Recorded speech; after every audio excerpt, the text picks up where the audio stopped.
Jewelry Jelly here with Jessica and George Washing Machine. And if I seem out of it tonight, it is because I have suffered a tremendous loss. My keyboard.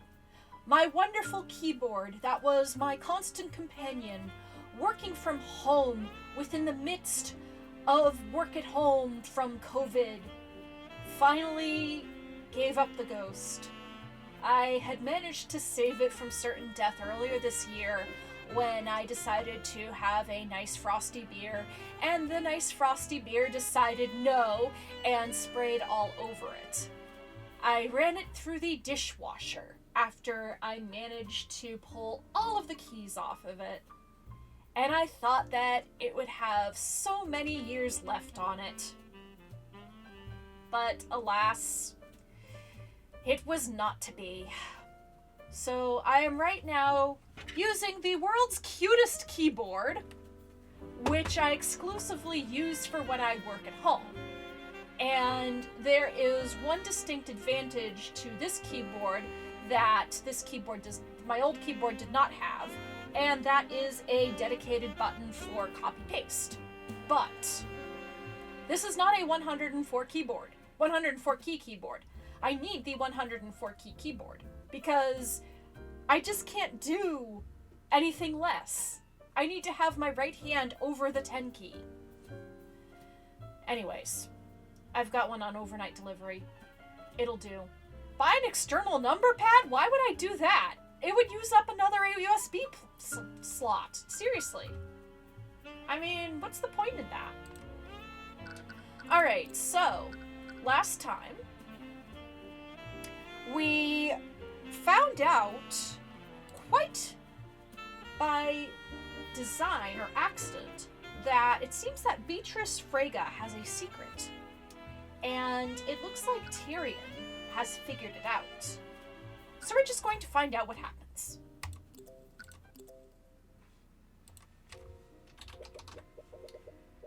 Ms. Tamora leads you out of the courthouse and into the city.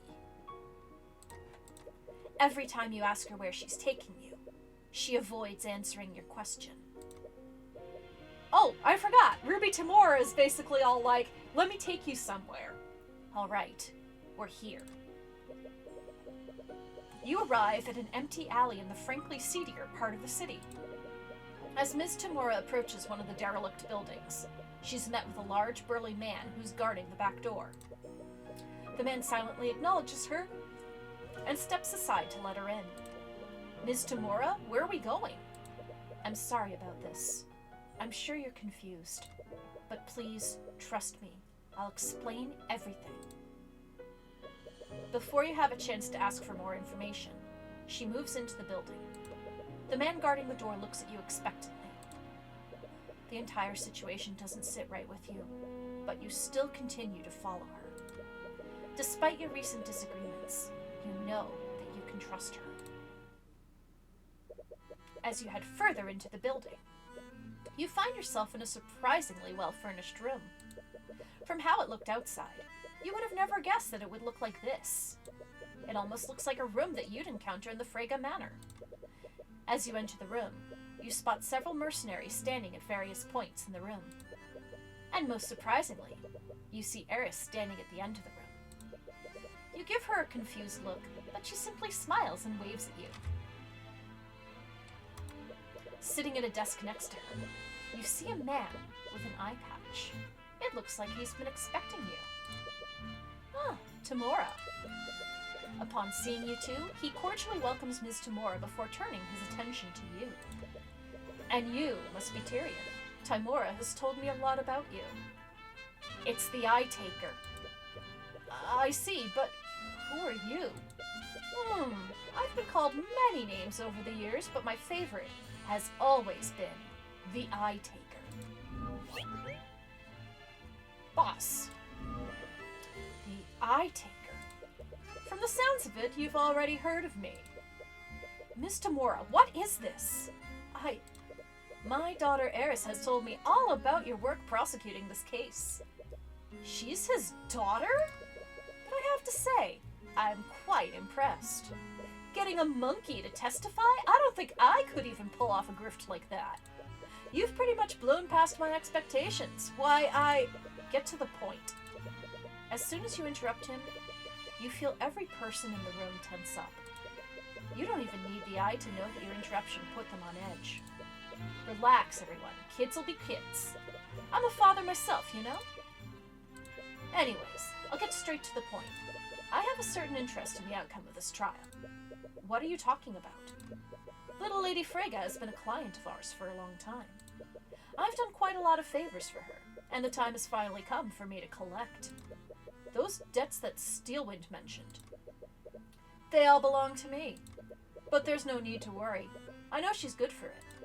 That is, if she can inherit from Freyga. Oh boy. What? Tymor is a good attorney, even without my help.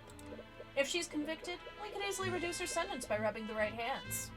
But you see, there's that pesky Slayer rule. The thing is, Cuthbert, I need Beatrice Freyga to be acquitted in the current trial. So that's what this is about? House Freyga's gold? That's why you helped her murder William Freyga? Please, my goals aren't nearly so short-sighted. I have big plans, not just for Beatrice, but this entire kingdom. And I need House Freyga for that.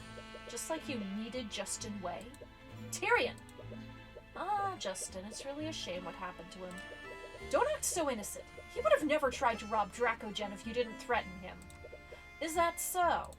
Do you think I just randomly showed up on his doorstep one day demanding gold? He was the one who came to me for help. I just told him to pay back what he owed. If he hadn't come to me, it would have been some other criminal. But that's beside the point. Enough about what I wanted from Justin. Let's talk about what I want from you. You want me to throw the case? Ah, I love this kid. I don't have to beat around the bush with this one. No one will doubt you, especially considering the amount of work you put into this already. You don't need to do anything. Just take a dive. And let someone else take the fall? No matter what happens, the court will blame someone for this. If it makes you feel better, I can assign Tymora to defend the old man and his monkey. That way everyone can come out of this unharmed. Everyone wins. Except for the fact that a murderer will be put in charge of House Freyga. Please, as if that's any worse than the people in charge of the other noble houses. If you recall, there's already a murderer in charge of House von Sanctus. They're all dirty. You've seen it, haven't you? They rig the system. They pay, threaten, or even kill people to get their way. All we're doing is leveling the playing field. Tyrion, please, just listen to him. How can you just go along with this? I told you a long time ago that there were certain parts of my job that I couldn't tell you about. Well, this is it. This is what we need to do to beat them. Those rumors about you, they're all true, aren't they? Forgery, bribery, blackmail. You're guilty of each and every one of them. And you used him to do it. Also, you could keep winning. You blackmailed Miriam, Ms. Timora. Oh, as if we should show any pity for that spoiled princess? A dreadful thought just entered your mind. Steelwind. She was attacked the day that Beatrice was arrested. Was that? I didn't know that's what they were planning. Despite my confidence in Timora's skills, I'm afraid there was too much riding on this to leave to chance. You've got to make your own luck if you want to beat the system. How could you? She almost died! We never expected her to strain her injuries like that. And we definitely didn't expect you to take her place. So believe me when I say that I'm being uncharacteristically reasonable right now. How could you even consider working with someone like him? Don't you think it's a little arrogant to judge her, Cuthbert? What? You talk about defending people as if you two are even close to being equals. But she doesn't have the luxury of looking into people's minds now, does she? You told him about the Eye of Horus? The future of magic is changing, kid. Like I said before, I have big plans for this kingdom, and I also have big plans for you. Do you think I would ever... Tyrion, stop! To be honest, I hate it as much as you do. Excuse me. Ugh, had something in my mouth. whether you like it or not, we need their help. But think about every client you defended. Think of Celeste. If you didn't have the Eye of Horus, what would have happened to her? If even one thing went differently, Pierce would have gotten away and Celeste would have been executed. You've taken chances and followed your instincts, and that's worked for you so far. But what if it's not enough? What if the system is too corrupt for you to fight against next time? With the Eye Taker's help, you'll never have to worry about that again. If I had accepted his help sooner, I could have saved your mother. So what's it going to be, kid? You already know about what happened to that Steelwind brat. So I don't need you to tell you what'll happen if you don't play ball. Wait! No. What? Maybe you're right. Maybe I can't always win against the nobility, unless I play dirty like they do. But this is wrong. Tyrion, I'm not going to compromise my principles. Not even for you, Miss Tamora. I'm sorry to hear you say that, kid. I really am. With one motion of his hand, every mercenary in the room draws their weapons. Please, you don't have to do this. Whatever conviction you had before is slowly fading. You should have never entered this place. You knew something was off. There are about a dozen mercenaries here, and there's even more guarding the way out. You're nowhere near as physically strong as Celeste, but maybe you can make a break for it if you get lucky. No. Celeste? What the? How did you get in here? My whole job is keeping this guy safe. Do you honestly think I'd just let you take him to an undisclosed location? Doesn't matter, as if one girl will make a difference. Well, what are you all waiting for? Is that really her? Upon seeing Celeste, the mercenaries cautiously step back. No one wants to make the first move.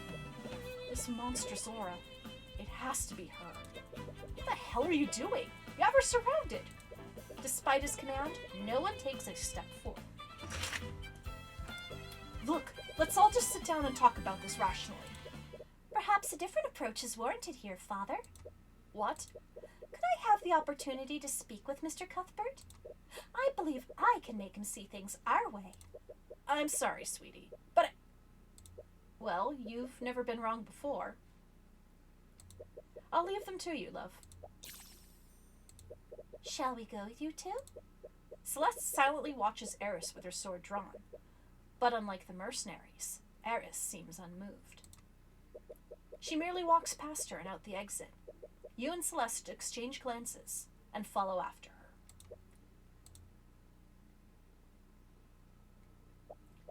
That was close. I don't think I could have fought that whole room while protecting you. Does that mean she could have fought them if she were alone? You two are really courageous to a fault, aren't you? Eris, I appreciate you vouching for us, but I'm not changing my mind about this. Oh, I'm well aware of that. Why do you think I intervened? Oh, well, thank you. Is this really okay? Won't your dad be mad? I should be asking Tyrion that same question. You've seen your adoptive mother's true colors and rejected them. How are the two of you going to move forward? She's not my... Isn't she, though? She lost any right to deny it the moment she took it upon herself to raise you. She only did that because I asked her to. It wasn't her choice. Oh, but it was. How old were you when your real mother was executed? 10 years old? Eris! Back then, you barely knew Tamora. It would be a stretch to even call her a family friend. She was the adult in that situation. And what did she do? She fed your anger and hatred for the nobility, instead of allowing you to process your grief healthily. Tymora took you away from your only friends and isolated you from society. She even homeschooled you, didn't she? That's... As a result, you never formed any other relationships. You made your first close friend at the age of 20, and she was your client. Don't you think that's a bit sad? She isolated you because she wanted to use you. That's not true. That's not why she... From what I've seen today, you clearly have no idea who Tymora is. Even with the Eye of Horus, you're clearly a terrible judge of character. Eris, you're going way too far. To save you from more heartache, let me give you one last piece of advice. Eris leans in really close to you. and begins to whisper into your ear. Do you honestly think Celeste will ever love you? What? I'm sure you understand now. Tymora can only afford to pay her exorbitant salary because of my father. You've already burned that bridge. So where do you think the Crimson Demon will go when you can't afford her services anymore? No, she's not. With Flintheart dead, she has to worry about her mother. Do you think she has the luxury of playing around with you for free? Or did you actually think that she enjoys spending time with you? Tyrion, you have to look at this rationally. Any support or affection that she's given you has only been to keep you as an employer. You seem to know a lot about these things. I had to do a lot of networking when I was a mercenary. Do you know how many times I had to charm a merchant into hiring me? Why are you doing this? Because I want to I'm trying to keep you from getting hurt. It may seem cruel, but you have to be realistic about these things. You trusted Tymora and she betrayed you. Try not to make the same mistake twice. Celeste didn't hear anything she said, but she seems to notice how it's affecting you. Eris, that's enough! My apologies. I've been told that I've been too blunt sometimes, but I do hope you'll think about what I said. Anyways, the trial should be starting soon. We should make our way back to the courthouse. I'm genuinely curious to see how this trial ends. Hey, Tyrion, are you okay? What did she say to you? She reaches for your hand, but you instinctively yank it away from hers. Tyrion?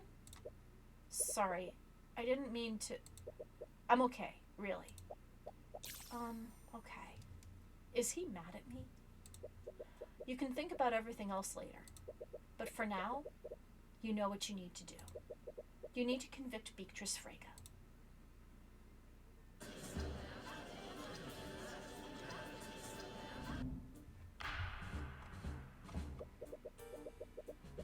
Court is now resumed for the trial of Beatrice Frege.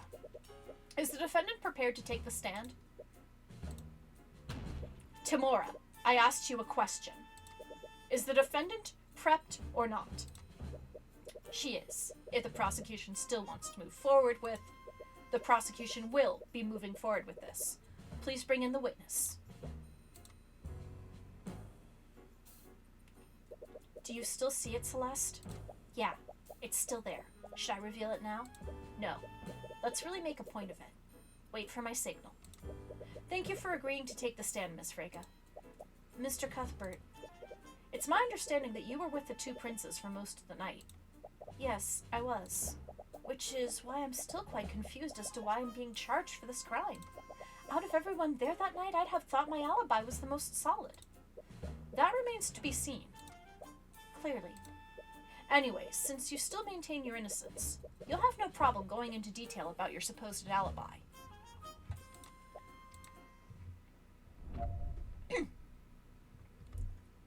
As you know, I was with Crown Prince Aster and Prince Alaric for most of the ball. I went there after my meeting with my father, and I remained with them until I was arrested for his murder. Lord Steelwind and the Kingsguard kept watch over me for the entire night as well. I neither had the means nor the opportunity to steal the Sword of Spell-Eating and break into my father's study to murder him. Objection! And that, Ms. Frege, is where you're mistaken. You definitely had the means to commit both crimes while under the eye of everyone there that night. The most effective tool an attorney has is revealing a contradiction in a witness's testimony. It not only completely shatters your opponent's argument, it also makes the court doubt whether the witness is acting in good faith. Usually, you've used evidence to reveal contradictions like this. Now, Celeste. Aburio! Wait, what are you doing? Your Honor, the witness's testimony is clearly... Oh my god, what the hell is that thing? Tyrion, get behind me. A monster! It's a monster! Someone call the Inquisition, the Kingsguard, anyone! Your Honor, can you please restore order? Your Honor? Yeah, He fled out the back door the moment he saw me. It can talk? It's a demon! It must be! It's just like the legends say! Can we all just calm down? It takes a while before you can get everyone in the room to settle down. Eventually, it was clear that the demon wasn't intent on harming anyone. At least, not yet. The court ordered extra guards, just in case, and you're eventually able to bring everyone back to the courtroom. Mr. Cuthbert, what is the meaning of this? Sorry, I didn't know it was a...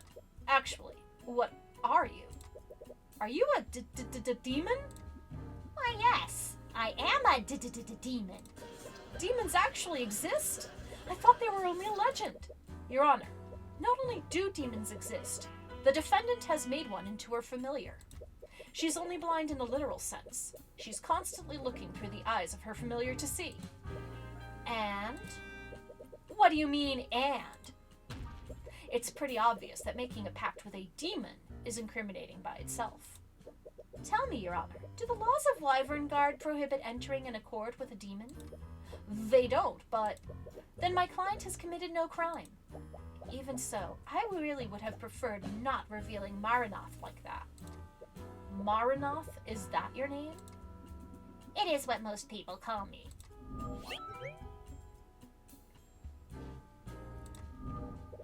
I suppose you have a point, Timora. Having a demon as your familiar isn't technically illegal.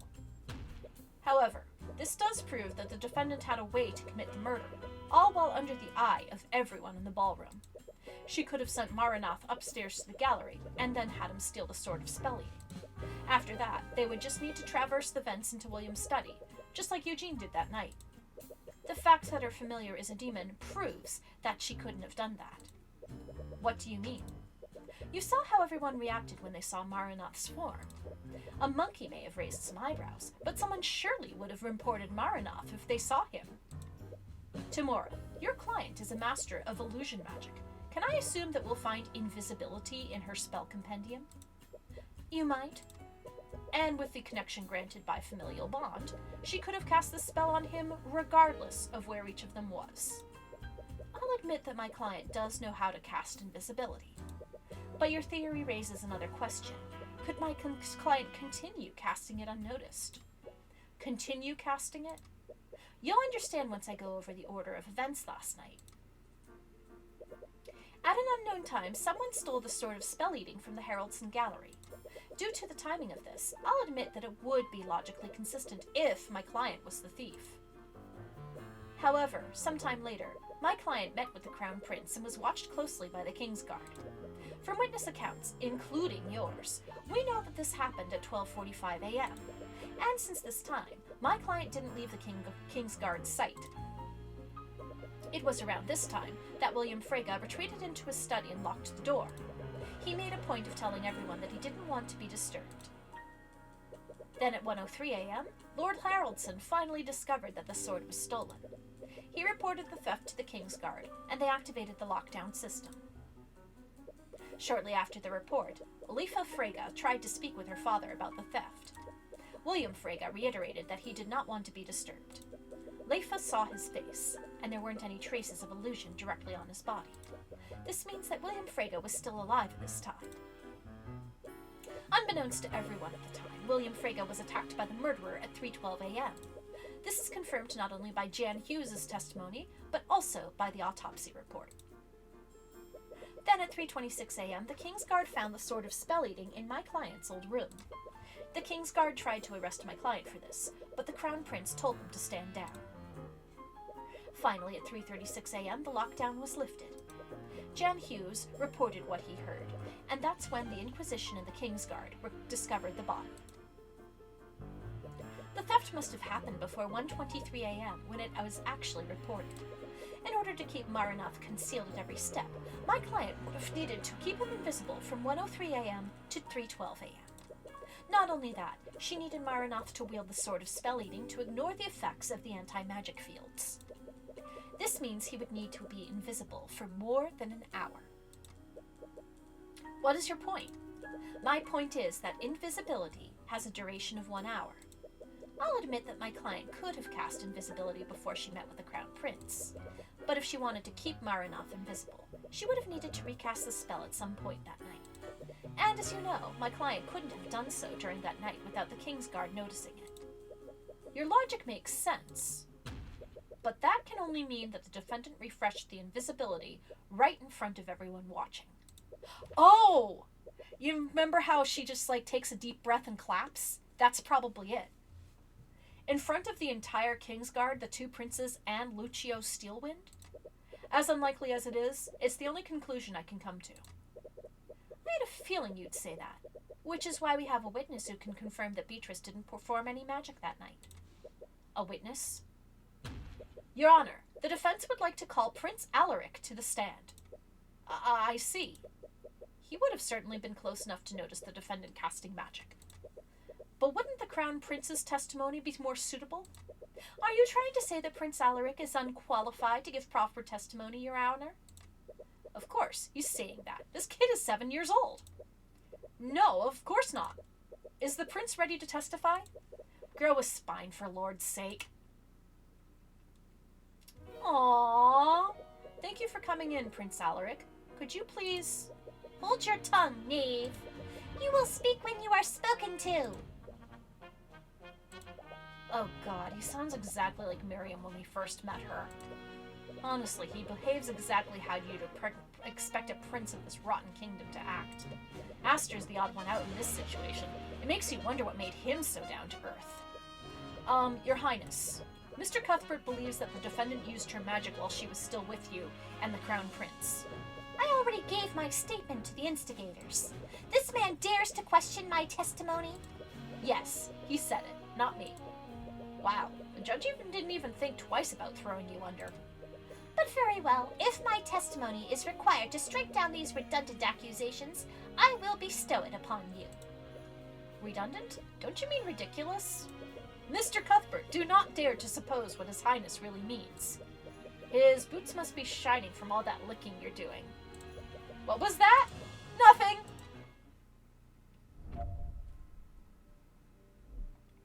You think Lady Freyga cast magic right in front of me? Don't be a serf. She was under the careful watch of the Kingsguard, my brother, and Lord Steelwind. We conversed for the whole night, and I didn't see her cast any magic. She's been through so much over the last few years, all because of her horrid father. She'd never do something like this. You and Lady Steelwind are just jealous. He seems really convinced that he didn't see anything. You doubt that he's intentionally lying. Celeste, usually when you cast Detect Magic, I can see magical energies overlaying your eyes. Yeah, there's always a visible magical effect on the target when I cast a spell. But Marinoth was probably in another room. The Kingsguard wouldn't see the initial magical effect of invisibility. Even if there wasn't a visible effect in that room, she would have still needed to say the incantation and perform the gesture with her hands. Right. Like how you shout, Repario Arcanum, every time you scan a crime scene. I don't shout it. Anyways, she must have done the incantation and gesture at some point during the night. Did she ever get an opportunity to conceal herself to do so?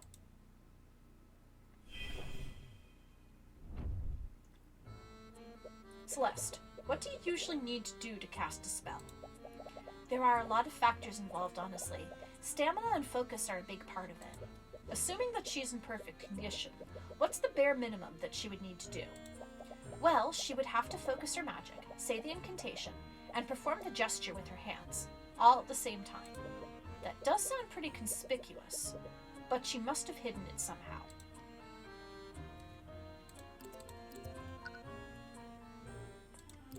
If I recall correctly, you and your brother were with her until she was arrested for the murder. What did you speak about? She told us stories about what she did while she was away. She was researching something. I forgot what she said. Something about the old cult. Do you mean the occult? Yes, that's it. She was researching ghosts and demons. Considering who her familiar is, her research must have paid off. Anyways, Your Highness, could you please add this to your testimony? If I must.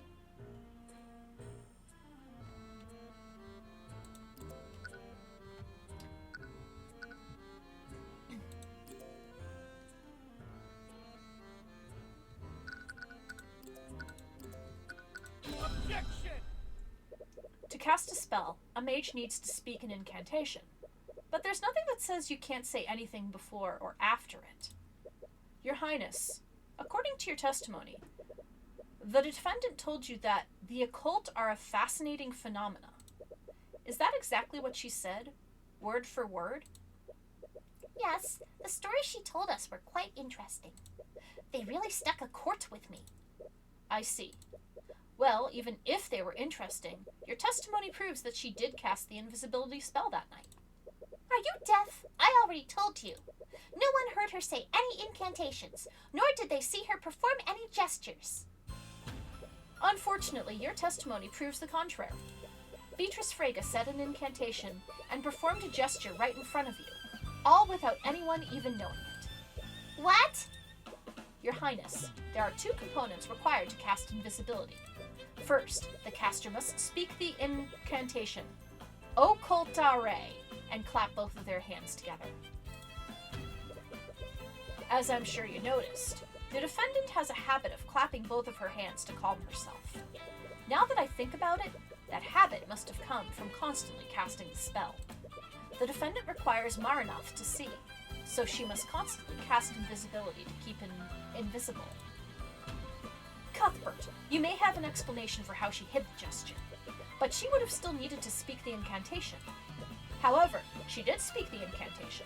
The witness's testimony proves it. What are you talking about? I never said that she spoke any incantation. Your Highness, the incantation for invisibility is Occultare. Now recall what you said in your testimony. She said, the occult are a fascinating phenomenon. The pronunciation of that one phrase is identical to the incantation. I see. So she hid the incantation in her conversation. And because her target was a creature that was outside of the ballroom, no one saw the magical effects. This means that Maranoth had the means to murder William Frege, just as Eugene did. Having the means is completely different from actually having done it, Cuthbert. Very few people had the ability to shatter the display case to seal the sword of spell eating, and even fewer people had a familiar small enough to traverse the vents.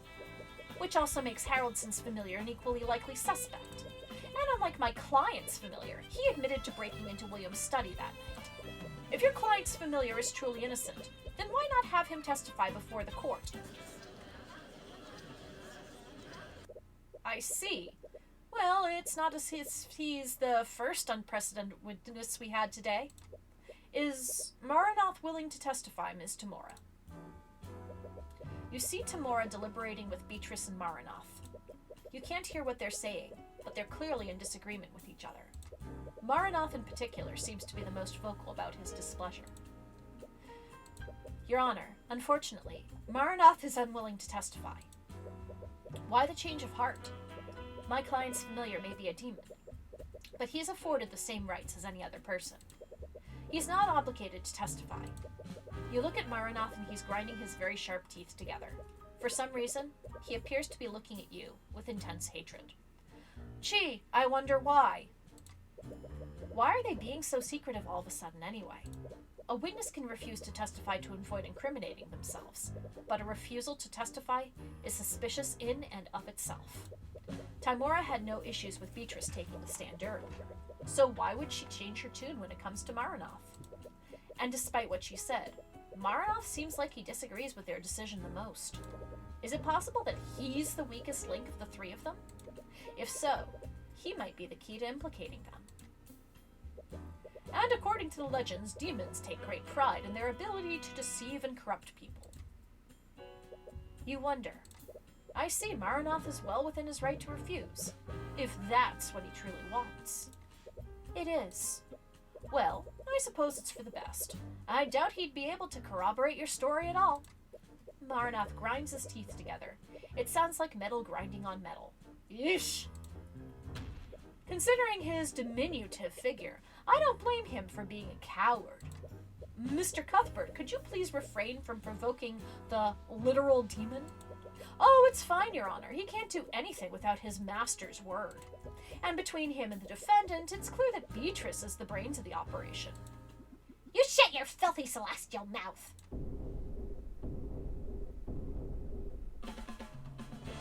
Maranoth, what are you doing? I will not stand here and be insulted by a bloody Heavensborn. Heavensborn?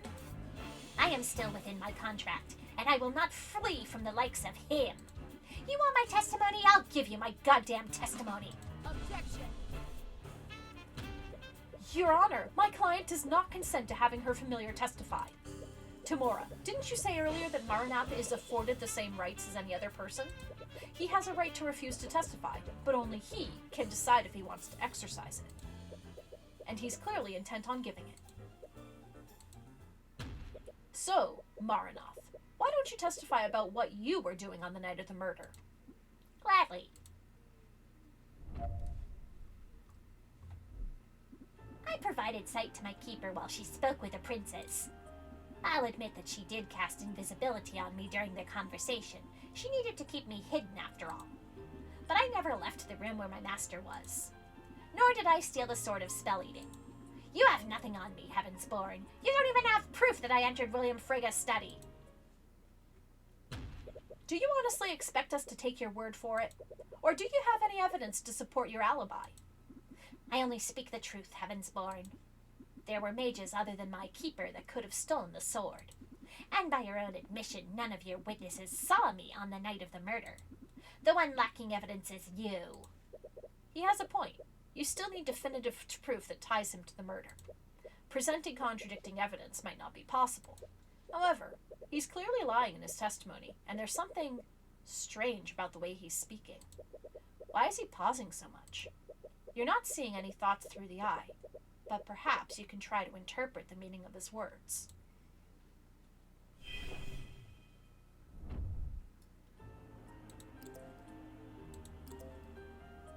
Okay, keeper, master. Objection!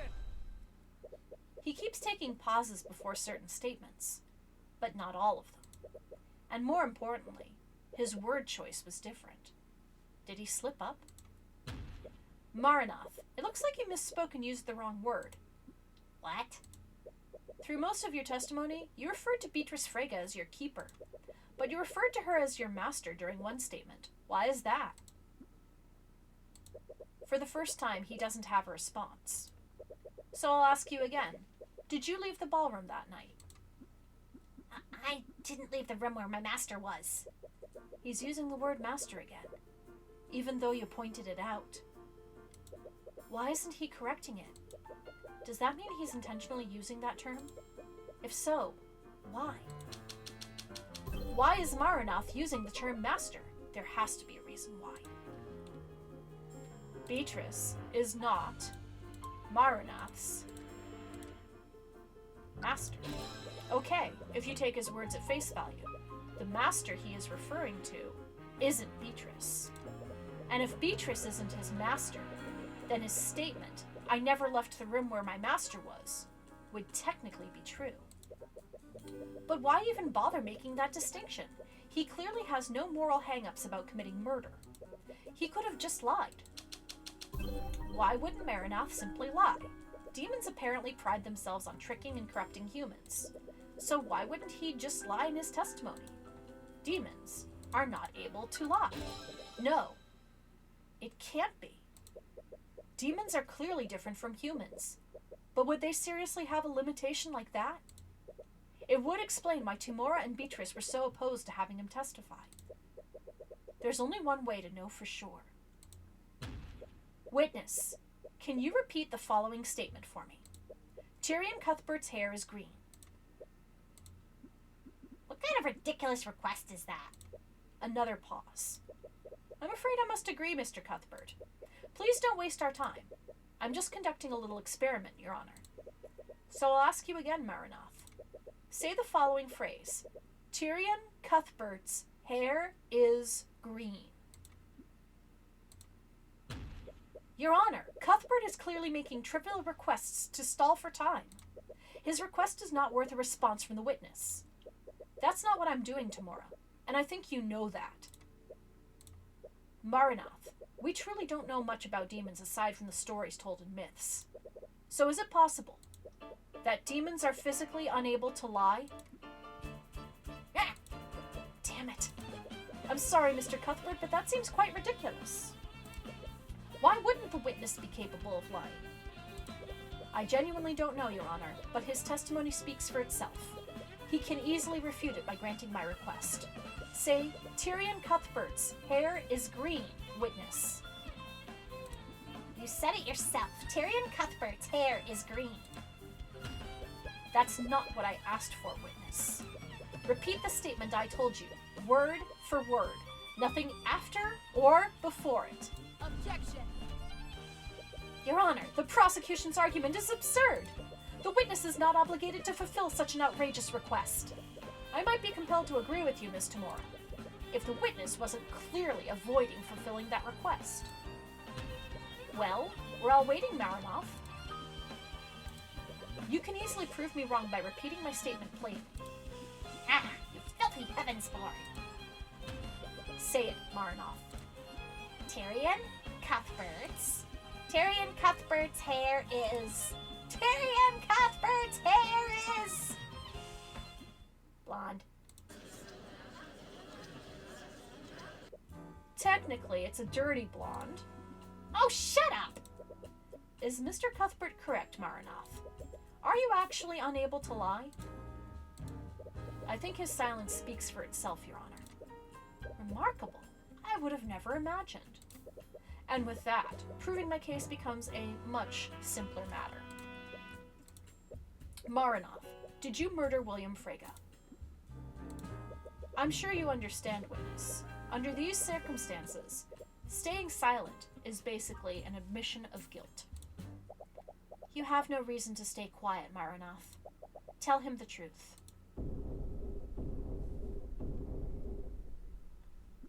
Lady Beatrice, what are you... I believe it's time to come clean. Don't you, Marinoff? I see. So that's your play. Don't think you can just stall for time, Ms. Frege. Marinoff has no choice but to answer the question. Do it, Marinoff. Tell the court the truth. To answer your question, yes. I did murder William Frege. What are you doing? Ms. Frege, does this mean you are confessing to the murder? Oh, Your Honor, I'm not admitting to anything. This confession comes from Marinoff himself. But your own familiar just... Let me ask you a question, Marinoff. Did I order you to murder my father? No, you did not, Lady Beatrice. What are you talking about? You're lying, aren't you? Demons are physically unable to lie, Mr. Cuthbert. Damn it, she's right. She must have done something. Did she plan for this? She must have arranged things so that statement would be technically true. She could have asked someone else to give the order, or she could just have implied it.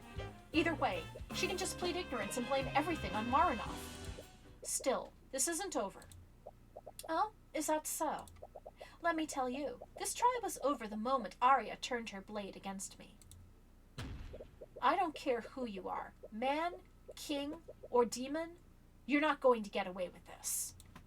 Oh, I do love the gravitas behind that, but I wonder how long it will last. Hit me with your best shot, Heavensborn.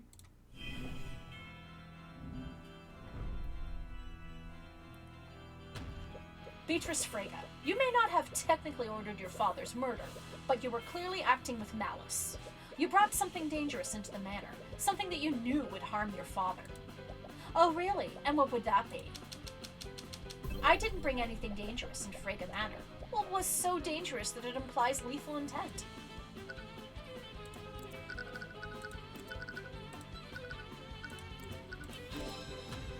You brought Marinoff into Frege Manor that night.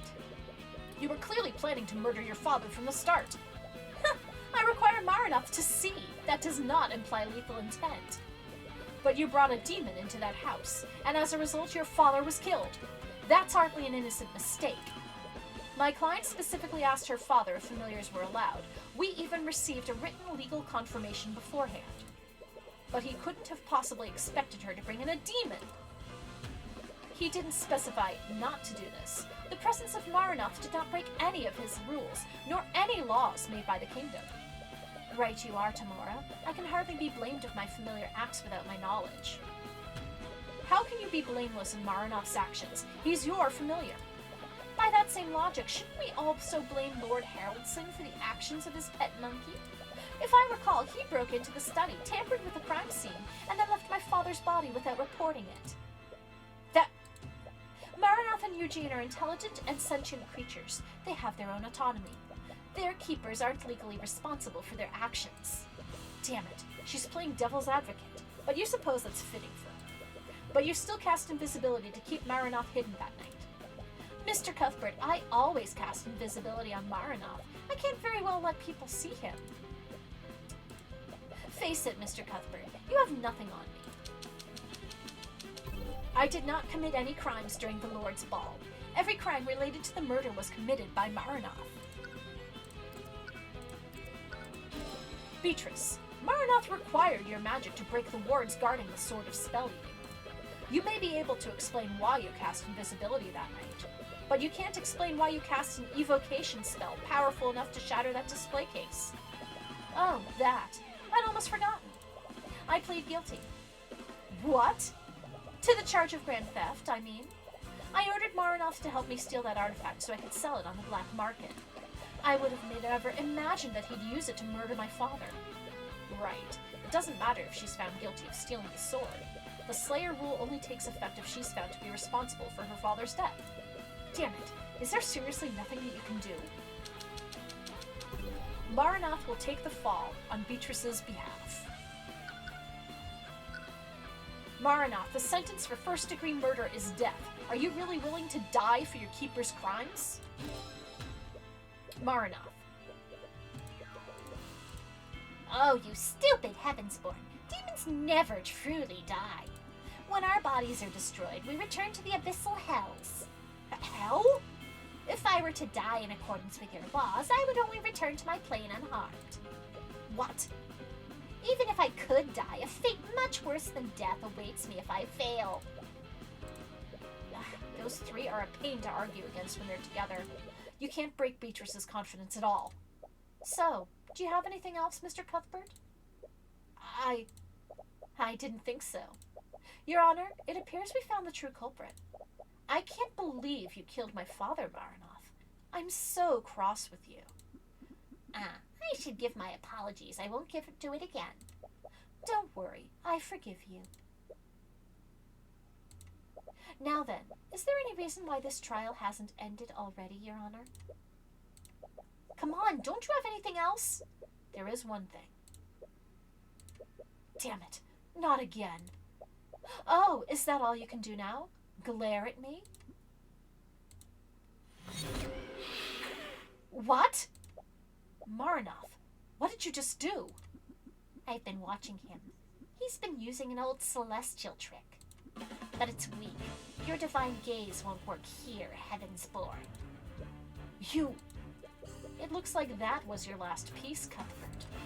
No, this can't be how it ends. Not after you've come this far.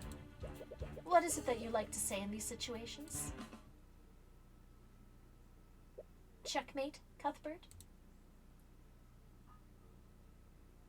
Well, I have to say this was one of the more eventful trials I've overseen. It was many things, if not enlightening. But I suppose it all ended the same. Come on, think of something. Anything. While I find the defendant's actions quite suspect, I must agree with their argument. Aside from the theft of Lord Haraldson's exhibits, none of Ms. Frega's actions that night are illegal under Wyvern Guard law, and there's no proof that the defendant is responsible for her familiar's actions. With these revelations, I see no room for debate. We will be taking a brief recess. I will announce my verdict once we resume. Damn it. Is this seriously how it's going to end, after everything you've gone through to get here? This world is bleak, merciless, and unforgiving. But I've seen you. I know how bright the light within you is. Use my eyes. Peer beyond the divine gate, as I once did. Maranoth called you a Heavensborn, and your mother told you that there's a light within you. You have no idea what that means. What even is the divine gate? Why do you have the Eye of Horus? Why are you able to read people's minds? You've been so lost lately, but you thought you finally figured out who you're supposed to be. But all of this, everything you've been working towards, it was all a lie. You've spent your whole life trying to be like Ms. Tamora. But is she even like her? No. She just wanted to raise you into a tool for the Eye Taker. She was never your guardian. She was never your mother. Your real mother died years ago. Was Eris right? Is everyone in your life just trying to use you? Looking back on it, you've had no idea what to do with yourself since your mother died. You've just been making mistake after mistake, leaving Oranax, trusting Tymora, becoming an attorney. You've always just done as you're told. You've never once made a path for yourself. But you saved Celeste, and Wallace, and Dracogen, all when no one else would stand up for them. Was helping them a mistake? You fought for a dream that doesn't exist, but that doesn't mean that you can't make it real. It's true that you followed Tamora's lead, but you've always done what you thought was right above everything else. You wouldn't have stood up to that criminal if you truly didn't know right from wrong. And you wouldn't be standing here if you'd just done as you were told. What do I do? I'm not going to tell you that. You already know the answer. You've always known the answer. You take a deep breath and relax your thoughts. How do you prove that Beatrice ordered Marinoth? Situations can seem hopeless sometimes, but there is always a way to win in the end.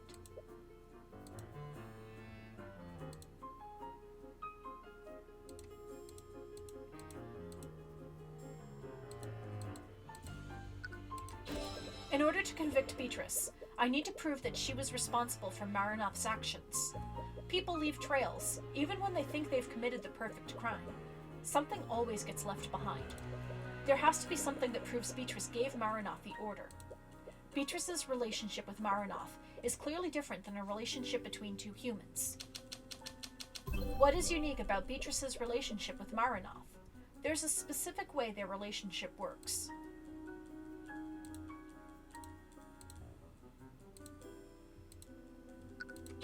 There's a specific way their relationship works, or their pact, as Marinoth calls it.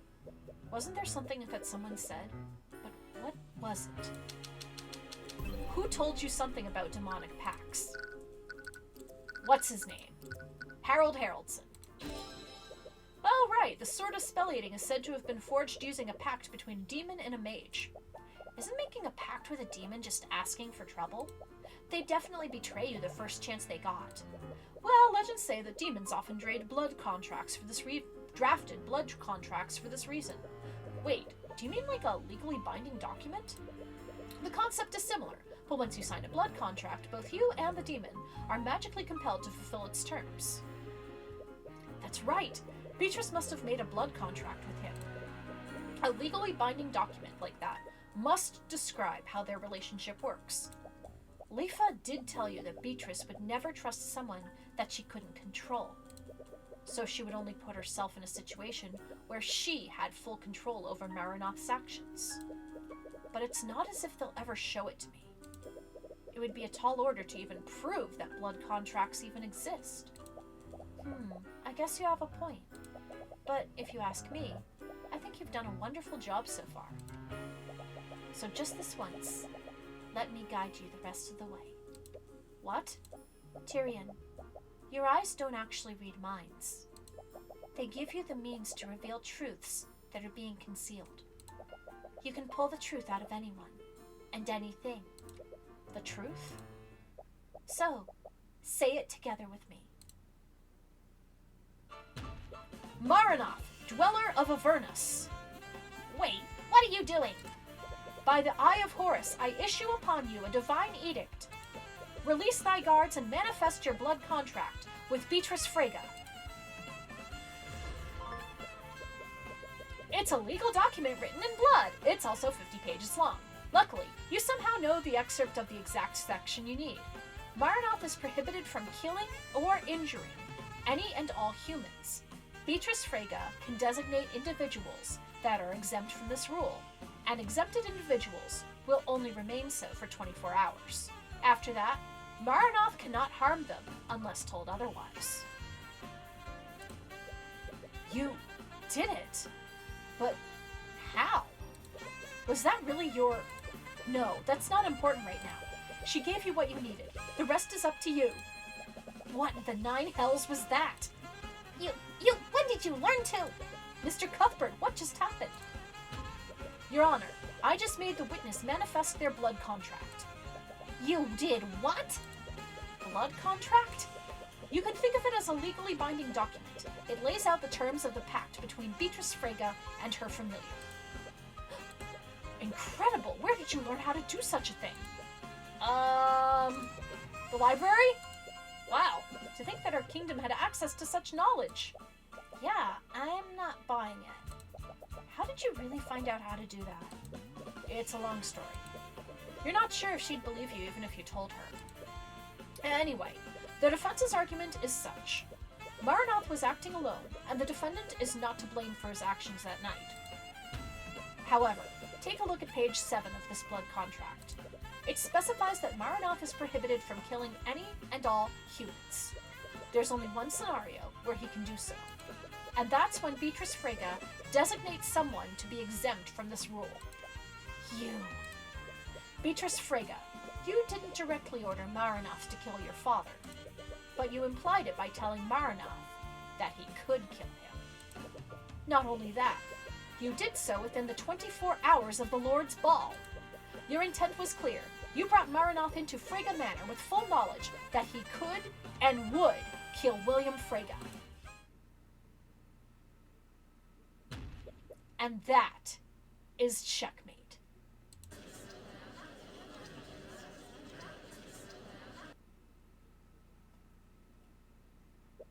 And just when I thought the surprises were over. But in the end, we arrived at the truth. I suppose I can't disagree with that. What do you have to say for yourself, Lady Frege? Do not call me that. It's almost funny that you hate your name that much. Your entire plan depended on your claim to the Frege estate. Do you have any idea what you've just cost me? Everything has been ruined because of you. Why should I care? You're just another noble, trying to steal power for yourself. Don't you dare lump me together with those tyrants. We wouldn't have just liberated House Frege. We would have liberated everyone. Miriam, Leifa, Arya, even Aster.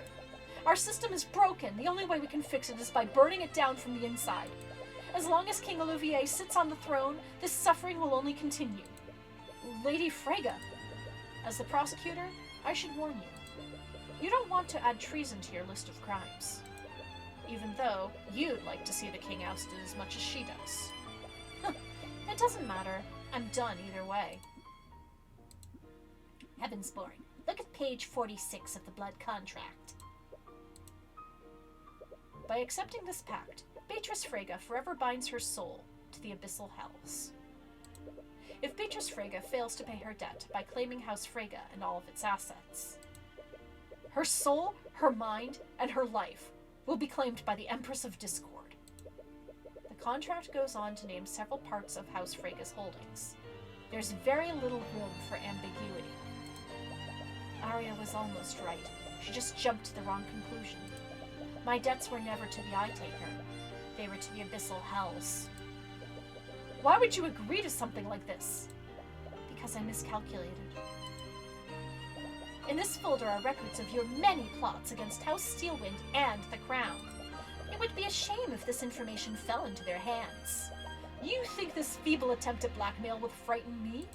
I've dealt with far more formidable adversaries than you. There's nothing I can't solve with House Frege's resources. What are you talking about? Lucio Steelwind isn't the type of person you can just buy. It's clear your time away has taught you nothing. Everyone can be bought. Before I left, he controlled every aspect of my life. I saw him as this unstoppable, tyrannical force. But I never even considered one possibility. That William Frege was a sheltered moron. He honestly thought he could pay off Lucio Steelwind. Anyone who's met him would know that would never work. I could have sent this information to House Steelwind and the king, but I was running out of time. I needed to inherit House Freyga as soon as I could. I felt trapped. I felt angry. I just wanted something to change. Something about this feels wrong. Something deep inside you is crying out in anger. A blood contract is still a legal contract, isn't it? What? If it's a contract, we can dispute it. We can find some kind of loophole to get you out of it. What? Trying to redeem the enemy you just defeated? You really are a Heavensborn. I'm sorry, Mr. Cuthbert, but I won't accept your help. What? Why? We can at least try, right? Did you seriously come this far just so you could die? To dispute a blood contract is to bet your own soul. If you fail to render it no, your soul will be dragged to hell alongside hers. Even your divine blood won't save you from that fate. But still, I can't just... You've beaten me, Mr. Cuthbert. I don't want to drag anyone else down with me anymore. Not you. Not Letha. Not Miriam. Despite everything, I still have my dignity. I believe there's no further need to prolong this trial. Bailiff, please escort Lady Freyga and her familiar to a holding cell. I'll be passing my verdict shortly.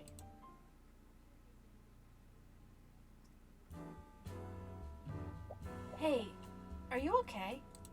Yeah, as okay as I can be. You still feel uneasy about how things turned out. It doesn't feel quite like the victory you were hoping for. You fought against the demons, and you can't help but feel like you lost. Cuthbert, we need to talk. What's done is done, but the boss isn't going to take kindly to what you've done today. I know it's a long shot, but maybe if you talk to him, he'll... No. Cuthbert, this is serious. He's going to send people after you. Dangerous people. You can't just ignore this. How old were you when your real mother was executed? 10 years old? Tamora was the adult in that situation. And what did she do? She fed your anger and hatred for the nobility, instead of allowing you to process your grief healthfully. Tamora took you away from your only friends and isolated you from society. As a result, you never formed any other relationships. She isolated you because she wanted to use you. Please, just listen to me and shut up. Tyrion? How could you do this? How could you work with criminals? Cuthbert, hi. Everything you told me, all those ideas about protecting the weak, it was all a lie. Everything Commander White said about you is true, isn't it? I'm just trying to... I don't want your help. As you yell at her, your voice echoes throughout the lobby. Several of the people nearby turn silent. I gave up everything for you. My childhood, my home, my happiness. I left it all behind to chase the ideal that you told me you were fighting for. But it was never real, was it? You made me throw away everything, all for a goddamned lie. But I'll make it real. And I'll do it without you. Tyrion, As she reaches her hand out to you, you step away from her. You never cared about me, did you? All you cared about was using the Eye of Horus. That's not... Shut up. I don't want to hear any more of your damn lies. Go away. Get the hell away from me. I never want to see you again. Without a word, she walks away from you. Tyrion. She reaches out her hand to hold yours again, but she hesitates this time. Do you honestly think Celeste will ever love you? I'm sure you understand now. Timora can only afford to pay her exorbitant salary because of my father. You've already burnt that bridge. So where do you think the Crimson Demon will go when you can't afford her services anymore? Do you think she has the luxury of playing around with you for free? Or did you actually think that she enjoys spending time with you? Tyrion, you have to look at this rationally. Any support or affection that she's given you has only been to keep you as an employer. No. What? I can't believe it. We actually won. Tyrion, Celeste, there's no way for you to avoid checkmate next turn. Just surrender. There, what about that? Checkmate. Damn it. You've been acting weird since we arrived in Oranax. Does it have something to do with your mother? Please, just talk to me. I'm your friend, aren't I? Your hands are trembling. Why are you so scared right now? You feel Celeste hold your trembling hand from behind you. It's the same sensation you felt back then. Your anxiety fades and you take a deep breath. I'm not going to do that, Miss Tamora. As she hesitates to hold your hand, you reach out and grasp it. She smiles as you take hold of it. She seems glad you didn't pull away this time. Without thinking, you pull her into a hug. Sorry, I just really need this right now. Should I stop? No, it's just... people are staring at us. Who cares what they think? They're nobles. They're going to hate us no matter what we do. You're still unsure of what you're going to do next. But perhaps you don't need to. Even if Timora's ideal was a lie. Hey, Celeste. There's been something I've been wanting to tell you about. Oh, what is it? It's hard to explain, really. I don't even know where to begin. But it's about an ability I have. I call it the Eye of Horus. Even if that ideal was a lie, you have the power to make it real. And even if you can't trust Timora anymore, you have people in your life that you can trust. Alright, so that is the end of episode 4. So we are going to start on episode 5. Oh, what a fine mess this is. That kid has completely and utterly ruined everything. As much as Timora hates it, we're going to need to put him in the ground. I don't think that will be necessary. Sorry, love. I know you're fond of him, but I can't just let an insult like this go unanswered. He's going to have to pay the price. I think you've misunderstood me, Father. I meant that this facade is no longer necessary.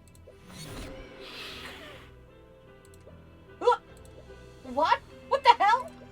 Is something wrong, Father? Who the hell are you? You look nothing like my daughter, so why? It happened centuries ago, I believe. Your great ancestor hated the monarchy and needed a weapon to fight the mages of the noble house. So he made a pact with me. What are you talking about? But things didn't turn out like he wanted, I'm afraid. Poor Lord Leiron's plot was discovered, and his noble house was stripped of its rank and status. His very name was stricken from the annals of history.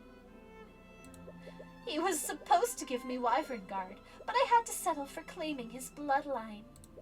Leiron? How do you know about my name? No one knew about that name, not even my real daughter. I know it's been centuries, but I haven't forgotten, John. Everyone in your bloodline belongs to me, including your daughter. You bastard! What did you do to her? What I do to all my prey. I made her suffer. No! Did you know that she was crying out for you for months? I made her watch, you know. I made her watch as I took her place. All while the father that she so desperately called out for forgot who she was. All while my minions slowly and painfully tore her soul apart. You monster! You goddamned monster! I enjoyed her torment while it lasted. But even that couldn't satisfy me. What I really crave is the blood of a celestial. That's what this is about? That stupid kid? But I can't have you kill my dear Tyrion just yet. At least, not until I'm done with him. You goddamned demon, I'll kill you! This man is your enemy. Your life's goal is, and always has been, to exact revenge on him. What the hell are you talking about? I lost everything because of you. They kicked me out of the Inquisition because of your false testimony. What? Let go of me! You killed my entire family. I won't let you get away with this. What are you talking about? I didn't do anything. Hey, isn't that the noble who killed all those children? I heard he got released by paying off the judge. What are you all talking about? Get away from me! Don't lie to us. We know what you did. No, stay away! Ah! Wow. We've finally entered the final act, my dearest Tyrion. And from what I've seen, I think I know exactly how I'm going to break you. I hope you're just as excited as I am.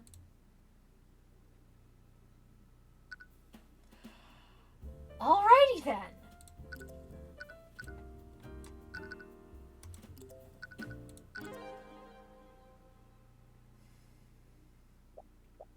I've killed people. They were usually criminals or bandits. But it still frightened me how unaffected I was by their deaths. It always came so easily to me. I was good at it. A little too good. People told me that taking the lives of others would be hard. But I never felt that uneasiness. Not even once. It made me think that I was some kind of unfeeling monster. And maybe I am. But the time I spent with you filled me with more happiness than I could have ever dreamed of. Instead of taking lives, I could save them alongside you. It felt good to protect you. I felt needed when I knew you were relying on me. It made me feel like I was actually worth something to someone. And whenever I saw the light in your eyes, it filled my heart with a warm feeling that I've never felt before. But it was too good to be true, wasn't it? In the end, I failed you. I couldn't protect you, just like I couldn't protect my father. I don't understand. What did you ever see in someone like me?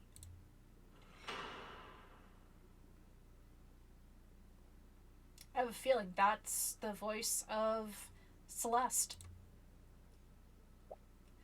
Tyrion? You still haven't gotten out of bed yet. It's almost noon. I think I just want to rest today. You've been saying that for the last 10 days. Someone is actually here to see you. You should really get out of bed. Is it Tamora? No. I'm still not really in the mood. Can't you just send them away? That's a bit rude, but I suppose I can overlook it this time. Steelwind? As the prosecutor enters your room, you immediately leap out of your bed. You try to futilely clean your unkempt hair, but you're just making it worse. Tyrion, pants! Oh, right, sorry. We'll give you some time to ready yourself. I knew he was in a rut, but I certainly didn't expect this. I know, I'm really worried about him. I empathize with the situation, but it's been a month already. Have you tried speaking with him? He has opened up to you before. I did, but I think he's really broken up over what happened with Ruby. She's basically the closest thing he had to family. I see. Perhaps he just needs more time. After taking some time to make yourself presentable, you exit your room to greet the prosecutor properly.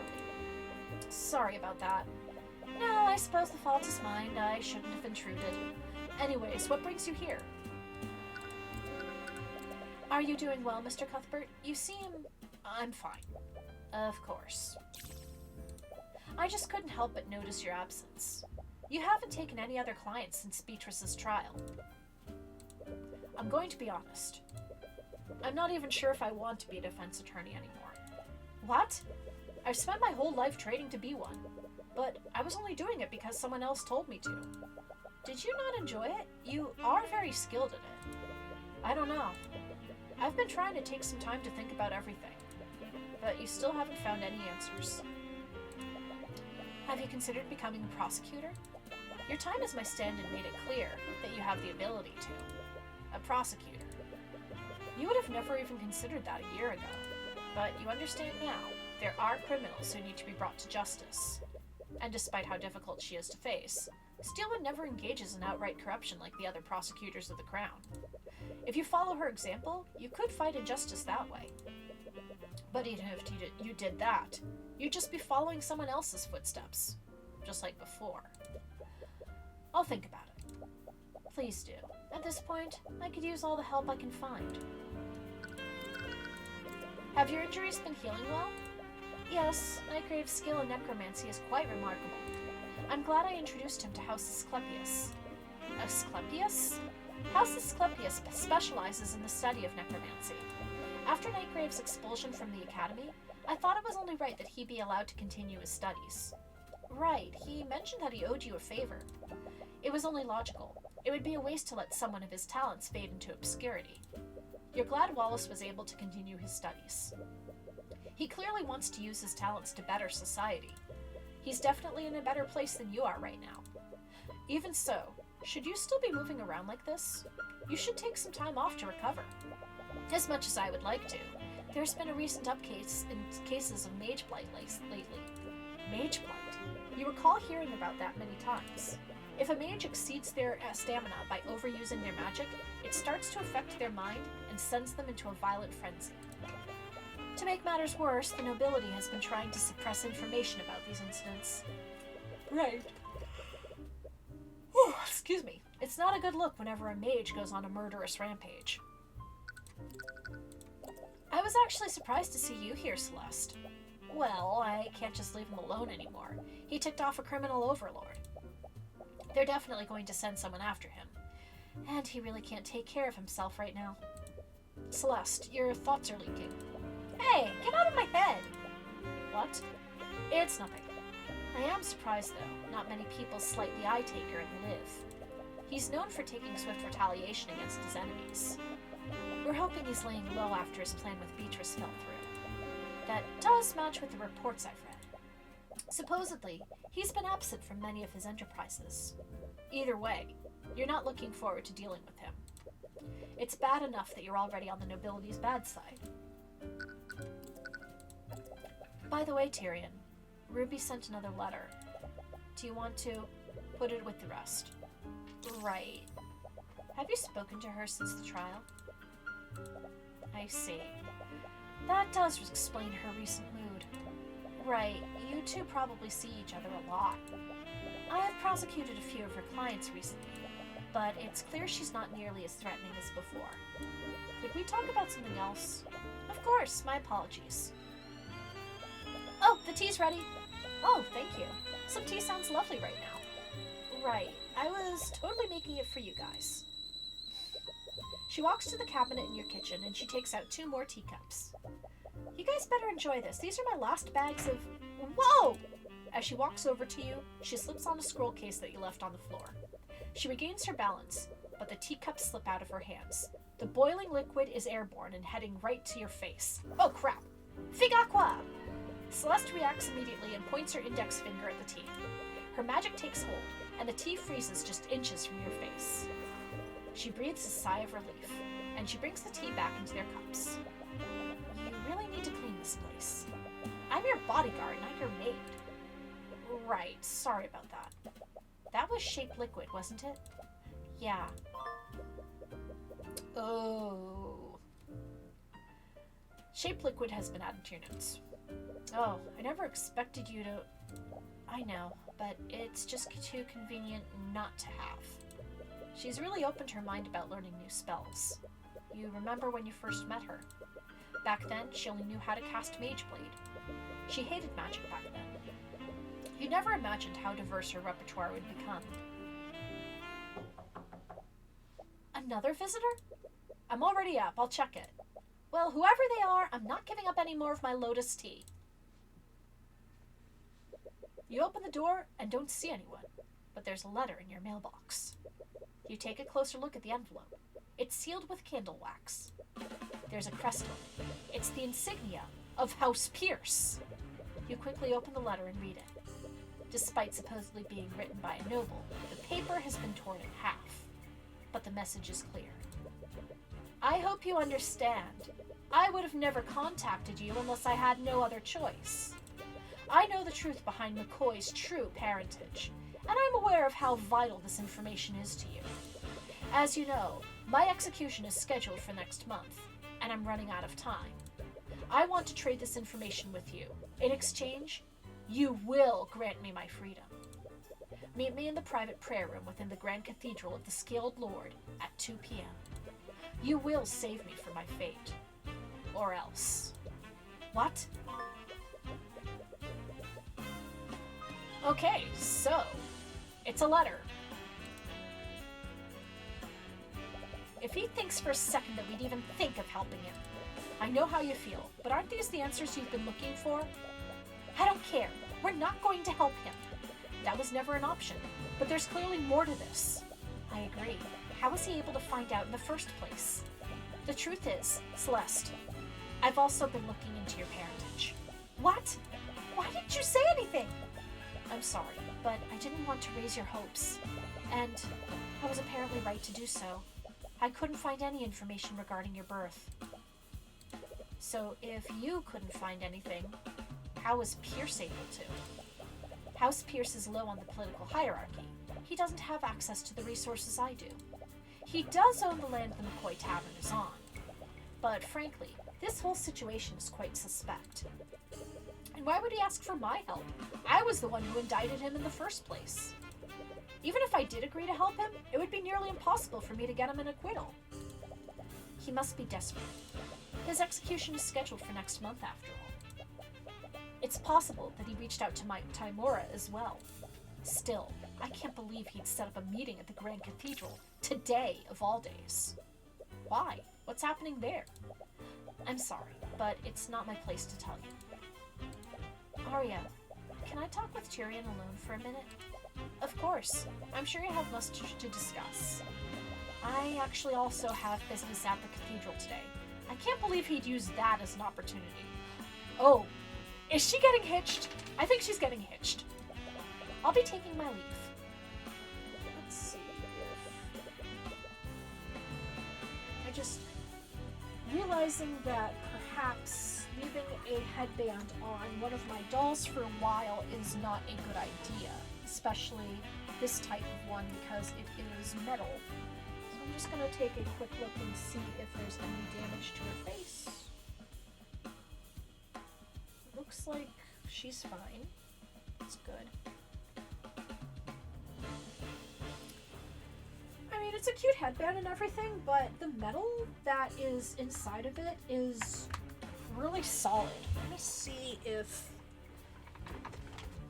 Yeah, it's like, it doesn't even bend at all. Like, you'd think that something like this would be a little bit more softer and springier, but it's not. It's pretty solid.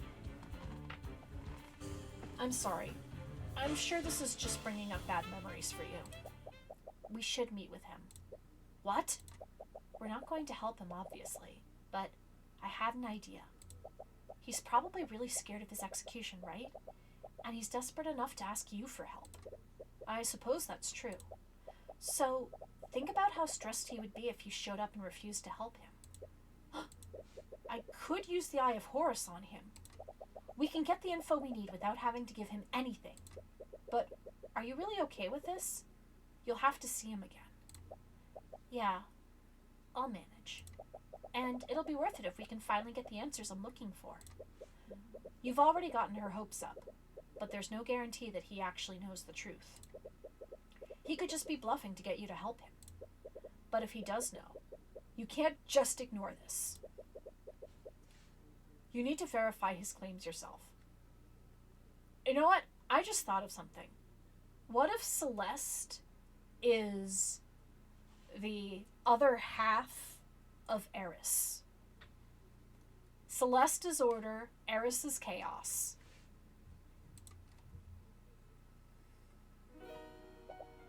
So this is the Grand Cathedral of the Scaled Lord. Have you never been here before? I thought you spent a lot of time in Rathol. The Church of Bahamut wasn't that popular in my hometown, and I've never been the religious type. What about you? It never really caught on with me. And apparently my roots are more celestial than draconic. Yeah, I guess that makes sense. He certainly has the looks for it. Your thoughts are leaking again. Can you stop? I can't exactly turn it off, you know. Do those mental exercises I taught you? Do those mental exercises I taught you. As you approach the Grand Cathedral, you see a large blockade guarded by legions of the King's Guard. It's closed off. Is there some kind of event going on? You recall Steelwind mentioning that she was heading here as well. The nobility must be using the cathedral grounds for something. It might explain why Pierce wanted to meet you here. It's probably secluded from prying eyes today. Tyrion Cuthbert, as you approach the blockade, one of the knights notices you. He glances at you and Celeste. We've been expecting you. I see. You exchange glances with Celeste, but you both enter the cathedral grounds. The main building is massive, yet mostly empty. You only see a few people within, and most of them are quite familiar. You spot Leifa and Miriam as you head further into the room. They both avoid eye contact with you, but it doesn't seem to be purely out of resentment. As soon as they see you, they move their conversation elsewhere. It's clear they still have mixed feelings about how you convicted their sister. In another corner of the room, you spot Lloyd von Sanctus speaking with another individual. She seems to be someone of equal social standing. You feel like you've seen her somewhere before, but you can't quite remember where.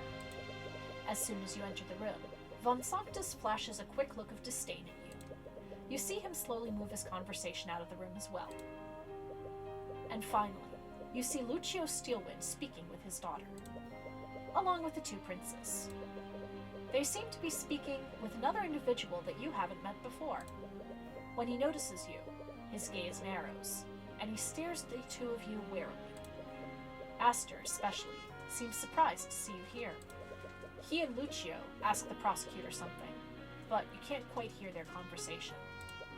When she responds, Aster raises his eyebrows, and Lucio's expression darkens. What's going on here? This is a little awkward. Yeah, but we have some time before our meeting with Pierce. You want to do some sightseeing? Oh, are you asking me out? We are literally already out. Sure, why not? I picked up this map from the entrance. We can use it to navigate through the area. Map of the Grand Cathedral has been added to your notes. I'm also a little interested in what all these nobles are doing here. It is strange. Perhaps someone can tell you more. I think I saw Arya over there. We should go say hi. As you approach the group, the Grand General and the unnamed noble stare at the two of you. Hello. The nobleman looks at you and then at Celeste. He silently scans the two of you. It's as if he's trying to read something. He then walks away without a word. Rude. At this point, I'm kind of used to it. Mr. Cuthbert and Ms. McCoy, I'm surprised to see you two here. What? I thought you were the one who invited them. I'm sad to say that I didn't. Although, I am happy to see you two nonetheless. What brings you to the Grand Cathedral today? We were actually invited by another noble. We have a meeting with him. What? None of the people here are allowed to invite guests. Why didn't the guards stop you? Oh, they said they were expecting us. What? It was Lord Pierce who invited them. Pierce! That little... And to think I granted his request for temporary release. I'm sure he meant no disrespect by it. He probably had his reasons. How can you say that? This is the day of your... He stops himself mid-sentence and clears his throat. Make no mistake, even if he is a dead man, I will have words with him about this. I have to ask, why are all these nobles gathered here? You've taken over the entire Grand Cathedral. As you ask that question, everyone seems to tense up. The prosecutor awkwardly looks at the two princes. Prince Alaric avoids eye contact with everyone and just stares at the ground. I'm sorry, but I'm not at liberty to tell you that. It's a matter of public safety. I see. It's a little strange, but you can read the room. Prying isn't the best thing to do right now. You said that Lord Pierce invited you here? For what reason? I can't really tell you that. You will tell us if it poses a threat to the nobles in attendance. Please, Lord Steelwind, there's no need for that. Mr. Cuthbert would never do anything to put anyone's life in danger. As you wish, Your Majesty. Is this the reason why Pierce asked for temporary release? Interesting. So Pierce was temporarily released to attend whatever this is. He could have met with you in his cell, but perhaps he wanted to be away from prying eyes. Lady Steelwind, Your Majesty, the High Speaker is ready to speak with you. Oh, wonderful. I've been looking forward to this all day. Shall we go together, Miss Steelwind? Yes, Your Majesty. She would like to accompany you. Wonderful. We shouldn't keep him waiting. Okay. Scale Lord, how does she plan to marry him if she can't even speak properly in his presence? Honestly. I also have something important to do. Good day to you, commoners. He is going towards the washrooms. I will be taking my leave as well, but make no mistake, my men will be keeping an eye on you two. Everyone has left the room now. Perhaps you should move somewhere else.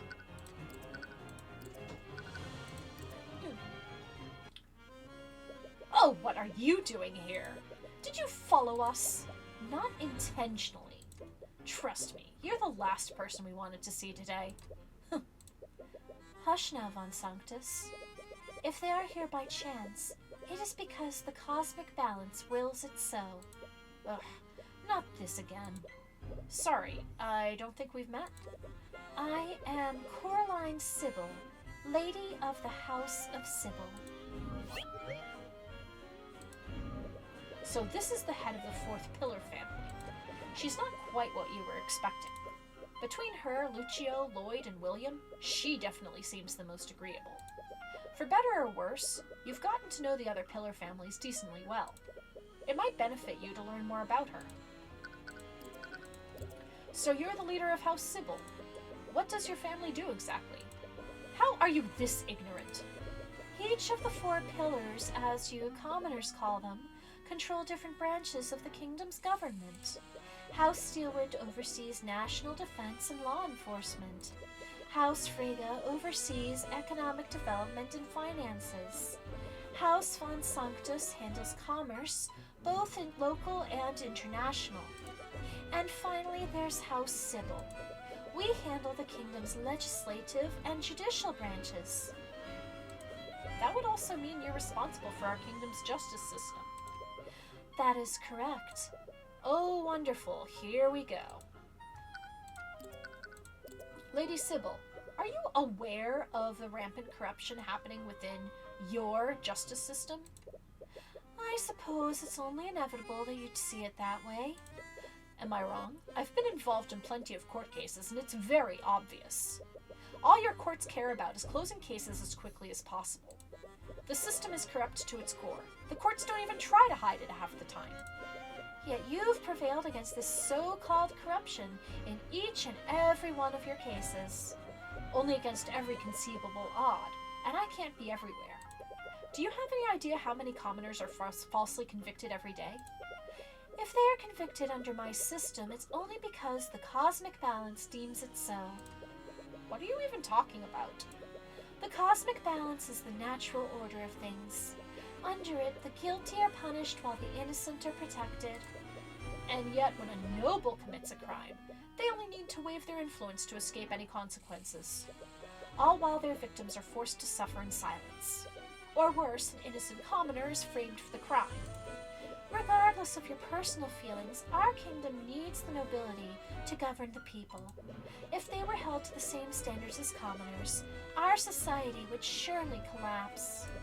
You take back what you said about her being the most agreeable of the 4 pillars. So you think nobles like Pierce and Von Sanctus should just be allowed to get away with murder? Are you still sore about that? I'm sure you realized it by now. I've more than paid for what happened with Jason Wynn. His name was Justin Way. And if you were truly paying for your crimes, you would be in prison right now. Von Sanctus made a mistake, but removing him from his position would only create more suffering. Our government is barely recovering from the death of William Freyga. Wyvern Guard can't suffer the loss of another house leader this close to that. The way I see it, I think you nobles overstate your importance in our lives. We'd probably be fine without you. And I suppose you commoners are capable of coordinating macroeconomic initiatives. Oh, and I suppose you're also capable of engaging in diplomacy with the other nations. Face it, as much as you are loath to admit it, ours is a symbiotic relationship. More like a parasitic relationship. So what? The common folk should just continue to suffer for the good of our nation? Lady Sybil, the people of the kingdom you claim to be protecting are suffering because of your inaction. My inaction? You place the blame on me, but what have you done? You were once a champion of your so-called justice, but you've stopped your work as a defense attorney. How many lives could you have saved in the month that you spent on vacation? It's not his responsibility to solve your mess. You have no idea how much he's suffered trying to do the right thing. Celeste, perhaps you're right. He shouldn't bear that kind of responsibility alone. But every commoner has the ability to learn and practice law as you do, Mr. Cuthbert. So why are you one of the few commoners that do so? From what I've heard, you're one of the few people who defend mages of the common folk. Every other attorney wouldn't even consider taking them as clients. Perhaps the problem lies in the common folk, then. They are fully capable of rising to defend the so-called innocent, yet they do nothing. Never mind, this was clearly a mistake. Let's go, Celeste. Yeah. Finally. Thank the Scaled Lord. You okay? Yeah, I guess I should have expected that. But I never expected someone with so much power to be so out of touch with reality. Come on, let's go somewhere else. We still have some time before the meeting.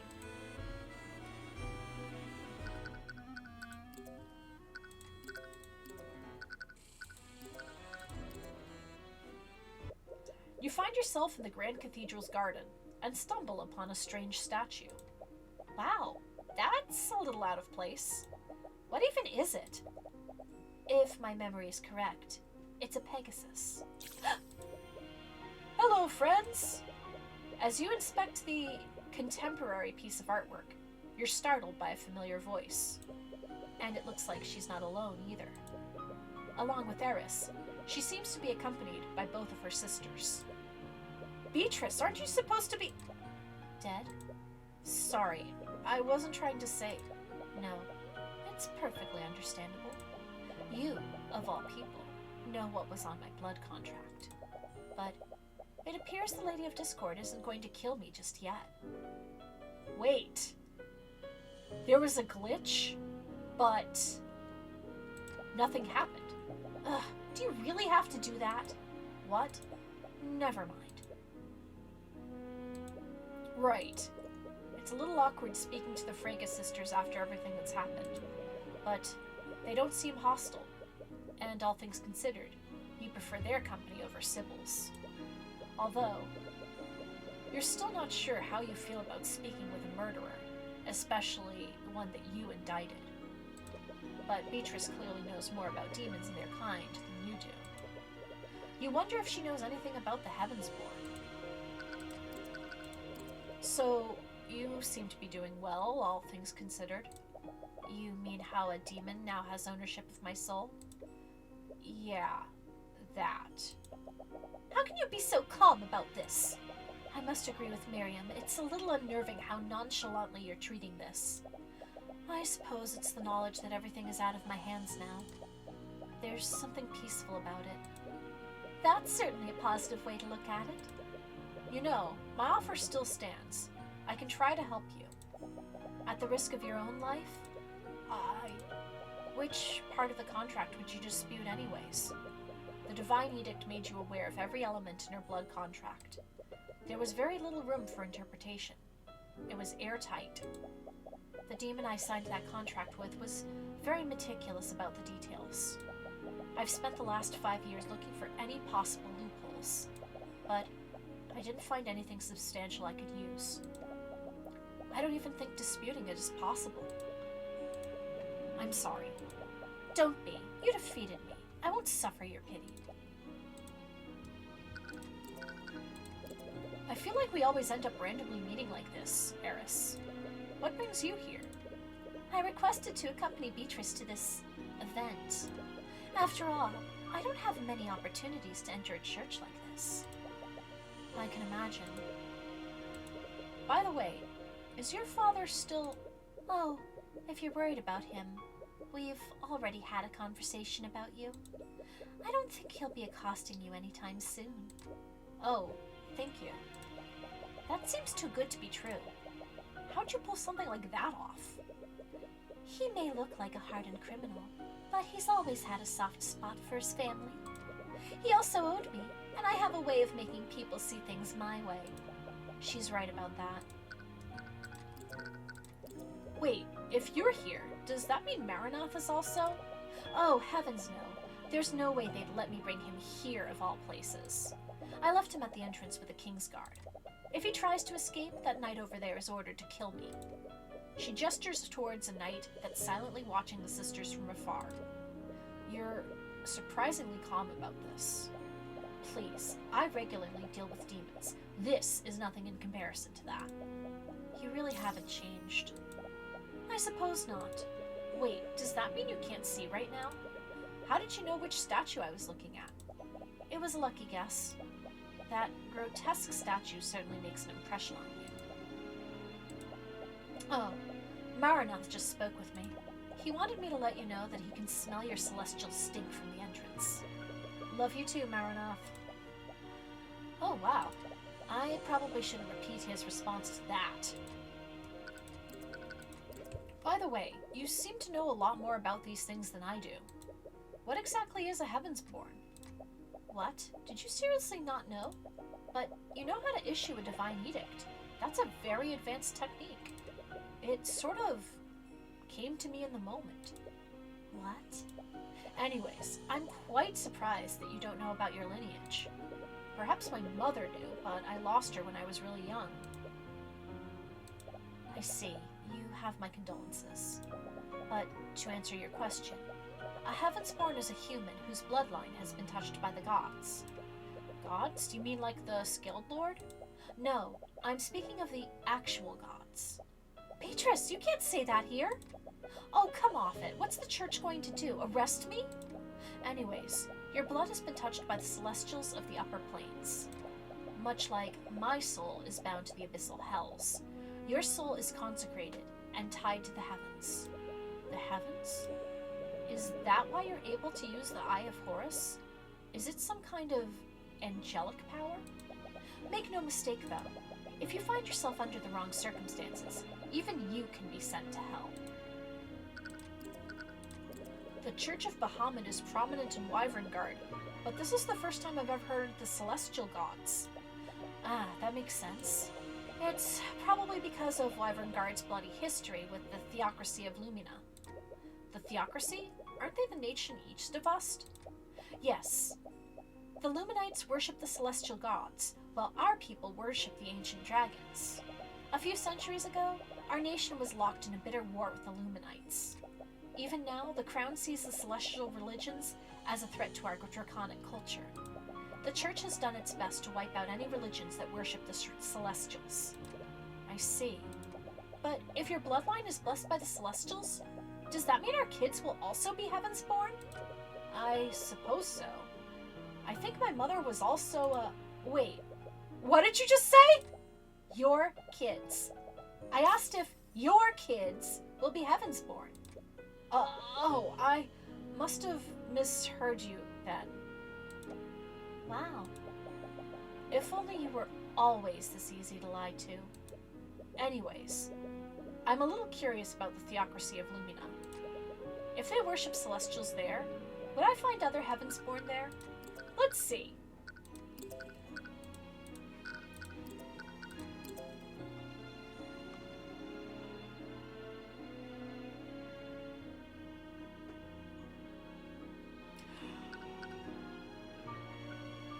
Oh! They got busy. They got very busy. If they worship Celestials there, would I find other Heavensborn there? Heavensborn aren't that common there either. Frankly, I'm surprised there's even one Heavensborn living in Wyverngard. How did your bloodline even find its way here? I suppose I don't really know. My mother never told me much about our ancestry. That makes sense. If the Church of Bahamut knew that you were, They would have definitely hunted you down. Great. The last thing you need is another faction that wants to kill you. Anyways, travel into and out of Wyverngard is technically illegal, and I doubt Lord Steelwind would make an exemption for you. After all, House Steelwind was essentially founded by veterans of the Great Luminite War. Veteran? Vet? Oh no! No! I hate the vet! I'm not going! You'll never take me alive! Arf! Arf! Arf! Arf! Arf! You all watch as Tracker frantically runs through the garden, barking loudly. Leifa chases after him as he runs toward a passing knight. I should probably go help her. It's almost 2 p.m. anyways. We should head to the prayer room. Thank you for your answering my questions, Beatrice. Please, let me know if there's anything I can do to help you with your situation. Of course. Let's go, Celeste. Right. Try not to look so down. It's almost time for the main event. Why did you bring me here? Oh, who knows?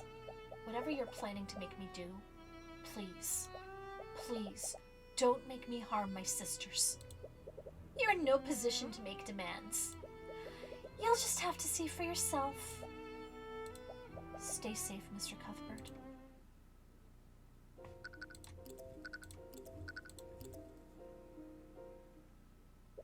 Are you ready? Yeah. At least, I hope so. If it becomes too much for you, don't hesitate to leave. I only need a few moments to look into his mind. No, I'm the one who asked you to do this. And I'm not going to leave you alone with him. Alright, if that's what you want. Tyrion? Yeah? Thank you for doing this. It really means a lot to me. Of course, this will finally give you the answers you've been looking for. It's not just that. You've done so much for me since I've met you. You got me acquitted. You helped him work through my grief for my dad. It feels like I could never repay that. What are you talking about? For the past few months, all I've been doing is relying on you. I genuinely don't know what I'd do if you weren't a part of my life. I should tell him. Tell me what? Get out of my head! You're really bad at guarding your mind. You know you can tell me anything, right? Arya? How long have you been standing there? Well, I knew you'd be here around this time. I wanted to wish you luck, but then you two seemed to be in the middle of something. I didn't want to interrupt. Don't stop on my account. I'll just get out of your way. As she awkwardly skitters away, you see something fall out of her pocket. Oh, Arya, you dropped your runestone. As Celeste picks up the runestone, she accidentally activates it. An image of a piece of evidence appears for a brief moment, but Arya quickly hides it. But not before Celeste sneaks a peek at it. Uh-oh. Oh, I see. Celeste, don't just invade her privacy like that. Don't be like that. I'm really happy for you. Thank you. Good luck. A part of you really wants to know what she saw, but one of you has to exercise some self-restraint. Anyways, let's go meet with him. Yeah, let's do this. I can tell him after. Ah, you've finally arrived. I suppose this means you've finally decided. Wait, you two? We've got your letter. Letter? What letter? You sent us a letter, Pierce. It said that you knew who Celeste's parents were. I did send that letter, but not to you two. What? I don't like this. And so, the final act begins. I've been waiting for this. What the hell are you doing? Have you gone mad? No! What are you doing? Stop! Lady Steelwind? What are you... Is this also the will of the cosmic balance? Come on, just tell us the truth, Pierce. You are the last person I would give this information to. He's getting more and more stressed. Just a little more, and you'll... As you interrogate him, you suddenly hear a loud crash outside the room. What was that? I'm going to take a look and see what's going on. What? Are you just going to leave us here? He's right. We don't know what's going on. We should stay together. Don't worry. There were 2 guards outside, and they're from the King's Guard. You'll be fine. That's not what I'm worried about. But I'll trust your judgment. What? It's been almost 10 minutes since Celeste went to investigate the noise. Pierce seems extremely on edge. He's sitting at one of the tables and impatiently tapping its surface with his finger. So, you never intended to send that letter to me. Who did you send it to then? Oh, as if I would ever tell you that! Luckily for you, he should have accumulated enough stress by now. What? Why are you looking at me like that? Even if I wasn't the intended recipient, you said that you knew who Celeste's biological parents were. Who are they? Are you seriously focused on that now? It's far too important. It's my only bargaining chip. Answer the question, Pierce. What was that? Somnia. What? What is this? A blue, luminous vapor enters the room. As soon as it makes contact with you, you suddenly feel extremely fatigued. Damn it! It's a sleep spell. Sleep has been added to your notes. The caster conjures a magical mist in the direction that they stretch their palm. This magical mist will travel up to 30 feet before dissipating. Any creature who inhales the mist will fall into a magical slumber. An affected creature will be woken from their slumber if they are violently shaken or experience any sort of pain. I miscalculated. No, if they got here, that means... Celeste. You try your hardest to stay conscious, but the spell is too powerful. You feel your body slowly dropping to the ground. No. Beatrice? You saw Beatrice Frege as you were losing consciousness. You only saw her for a brief moment, so it could have been an illusion. Regardless, that means that she somehow entered the prayer room at 2:30 p.m.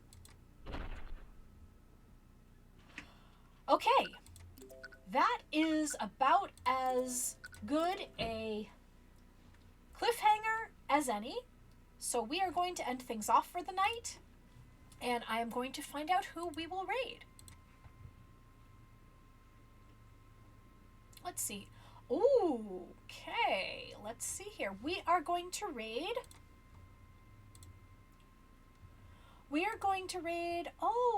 Looks like Wisteria Witch VT is going to be streaming. She's a very good IRL friend of mine.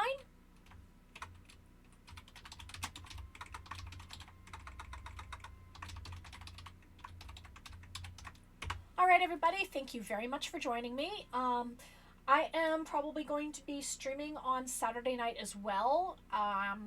Probably going to be picking up on this, but I did want to let you guys know that I have decided on a game to play for Kuso Game Month, but it all depends on whether or not I can find it, which I'm going to try and do this weekend. Anyways, for myself, for Jessica, and for George Washington, I wish you all good night, and may all of your tea times be perfect.